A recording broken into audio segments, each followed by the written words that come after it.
ਅਸਲਾਮ ਵਾਲੇਕੁਮ। ਮੈਂ ਤੁਹਾਡਾ ਆਪਣਾ ਯਾਹਿਆ ਮੋਹਸਿਨ ਫਰੋਮ ਲੈਂਦੇ ਪੰਜਾਬ ਤੋਂ। ਸਕਰੀਨ ਤੇ ਕੁਛ ਫੋਟੋਆਂ ਤੁਹਾਨੂੰ ਸ਼ੋ ਹੋ ਰਹੀਆਂ ਹੋਣਗੀਆਂ, ਤੁਸੀਂ ਇਹਨੂੰ ਗੌਰ ਨਾਲ ਦੇਖੋ।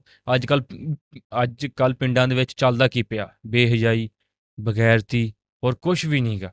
ਇਹ ਪਹਿਲੇ ਇਹ ਹਰ ਚੀਜ਼ ਚੱਲਦੀ ਹੁੰਦੀ ਸੀ ਸ਼ਹਿਰਾਂ ਵਿੱਚ। ਫੈਮਿਲੀ ਵਲੋਗਿੰਗ ਹੋ ਗਈ, ਆਪਣੀਆਂ ਮਾਂ ਦਿਖਾਓ, ਆਪਣੀ ਭੈਣ ਦਿਖਾਓ, ਆਪਣੀਆਂ ਬੀਵੀਆਂ ਦਿਖਾਓ। ਇਹ ਪਹਿਲੇ ਸ਼ਹਿਰਾਂ ਦੇ ਵਿੱਚ ਆਮ ਹੁੰਦਾ ਸੀਗਾ, ਮਗਰ ਇਹ ਚੀਜ਼ ਹੁਣ ਪਿੰਡਾਂ ਦੇ ਵਿੱਚ ਵੀ ਆ ਗਈ ਹੈ। ਅੱਜ ਕੱਲ੍ਹ ਪਿੰਡ ਦੇ ਹਰ ਘਰ ਦੇ ਵਿੱਚ ਫੋਨ ਆ। ਹਰ ਪਿੰਡ ਚੋਂ ਤਕਰੀਬਨ ਕੋਈ 5-7 ਬੰਦੇ ਇੱਦਾਂ ਦੇ ਲਾਜ਼ਮੀ ਹੁੰਦੇ ਨੇ ਜਿਹੜੇ ਫੈਮਿਲੀ ਵਲੋਗਿੰਗ ਕਰਦੇ ਨੇ।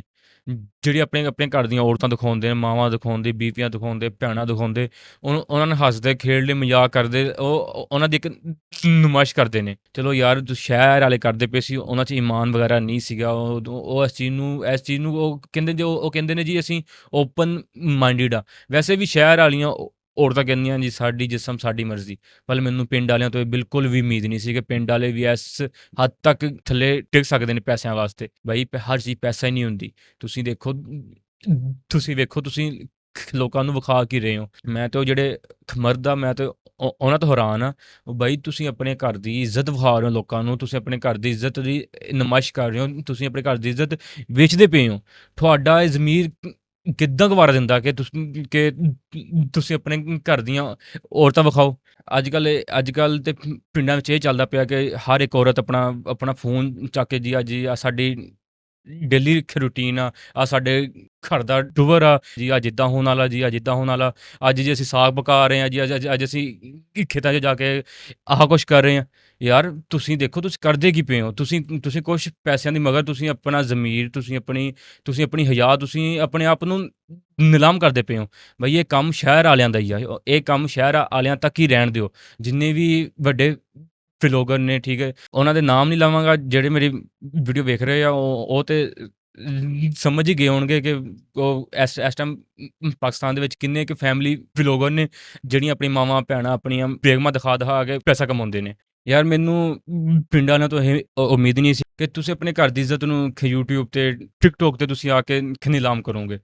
ਮੈਨੂੰ ਇਹ ਪਿੰਡ ਵਾਲਿਆਂ ਤੋਂ ਬਿਲਕੁਲ ਵੀ ਉਮੀਦ ਨਹੀਂ ਸੀ। ਮੈਂ ਤੇ ਪਿੰਡ ਵਾਲਿਆਂ ਨੂੰ ਸਮਝਦਾ ਹੁੰਦਾ ਸੀ ਕਿ ਆਪਣੀ ਇੱਜ਼ਤ ਵਾਸਤੇ ਕੁਛ ਵੀ ਕਰ ਸਕਦੇ ਆ। ਪਿੰਡ ਵਾਲੇ ਇਸ ਚੀਜ਼ ਨੂੰ ਬਿਲਕੁਲ ਹੀ ਭੁੱਲ ਗਏ। ਉਹ ਕਹਿੰਦੇ ਜੀ ਬਸ ਆਪਣੀ ਘਰ ਦੀ ਇੱਜ਼ਤ ਦਿਖਾਓ ਤੇ ਪੈਸੇ ਕਮਾਓ, ਹਰ ਚੀਜ਼ ਕਰੋ ਜੀ। ਬਸ ਆਪਾਂ ਨੂੰ ਦੁਨੀਆ ਤੋਂ ਹੋਰ ਕੋਈ ਲੈਣਾ ਦੇਣਾ ਨਹੀਂਗਾ। ਇਹ ਕੰਮ ਸ਼ਹਿਰ ਵਾਲਿਆਂ ਦਾ ਸੀ, ਸ਼ਹਿਰ ਵਾਲਿਆਂ ਤੱਕ ਰਹਿਣ ਦਿਓ।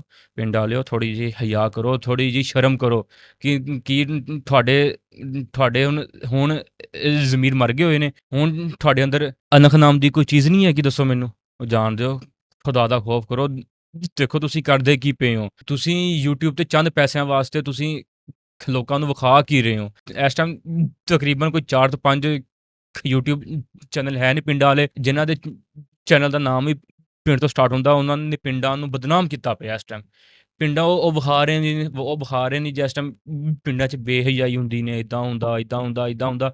ਮਗਰ ਪਿੰਡ ਇਸ ਤਰ੍ਹਾਂ ਦੇ ਬਿਲਕੁਲ ਵੀ ਨਹੀਂ ਗੇ। ਪਿੰਡਾਂ 'ਚ ਹਲੇ ਵੀ ਇਸ ਟਾਈਮ ਅਣਖ ਹੈਗੀ ਆ। ਆਪਣੀ ਇੱਜ਼ਤ ਨੂੰ ਹਲੇ ਵੀ ਆਪਣੀ ਇੱਜ਼ਤ ਨੂੰ ਮਹਿਫੂਜ਼ ਰੱਖਦੇ ਨੇ। ਇਹ ਕੁਛ ਚੰਦ ਦੇ ਲੋਕ ਨੇ ਜਿਨ੍ਹਾਂ ਨੇ ਪਿੰਡਾਂ ਵਾਲਿਆਂ ਨੂੰ ਬਿਲਕੁਲ ਹੀ ਬਦਨਾਮ ਕੀਤਾ ਹੋਇਆ।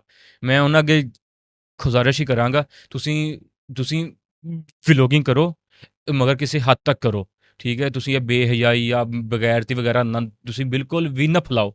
ਲਾਸਟ ਵਿੱਚ ਮੈਂ ਤੁਹਾਨੂੰ ਇਹੀ ਕਹਾਂਗਾ, ਮੇਰੇ ਭਰਾ ਜਿੰਨੇ ਵੀ ਪਿੰਡਾਂ ਵਾਲੇ ਨੇ, ਮੇਰੇ ਜਿੰਨੇ ਵੀ ਭਰਾ ਪੰਜਾਬੀ ਨੇ, ਆਪਣੀਆਂ ਇੱਜ਼ਤਾਂ ਨੂੰ ਥੋੜ੍ਹਾ ਜਿਹਾ ਮਹਿਫੂਜ਼ ਕਰੋ, ਠੀਕ ਹੈ? YouTube ਤੇ ਆ ਕੇ ਨਿਲਾਮ ਨਾ ਕਰੋ। ਇਹ ਕੰਮ ਸ਼ਹਿਰ ਵਾਲਿਆਂ ਦਾ। ਸ਼ਹਿਰ ਵਾਲਿਆਂ ਨੇ ਆਪਣੀ ਇੱਜ਼ਤ ਵਗੈਰਾ ਵੇਚੀ ਹੋਈ, ਜੋ ਹਰ ਚੀਜ਼ ਕੀਤੀ ਹੋਈ ਹੈ ਉਹ ਕਰਦੇ ਆ। ਉਹਨਾਂ ਨੂੰ ਤੁਸੀਂ ਕਰਨ ਦਿਓ।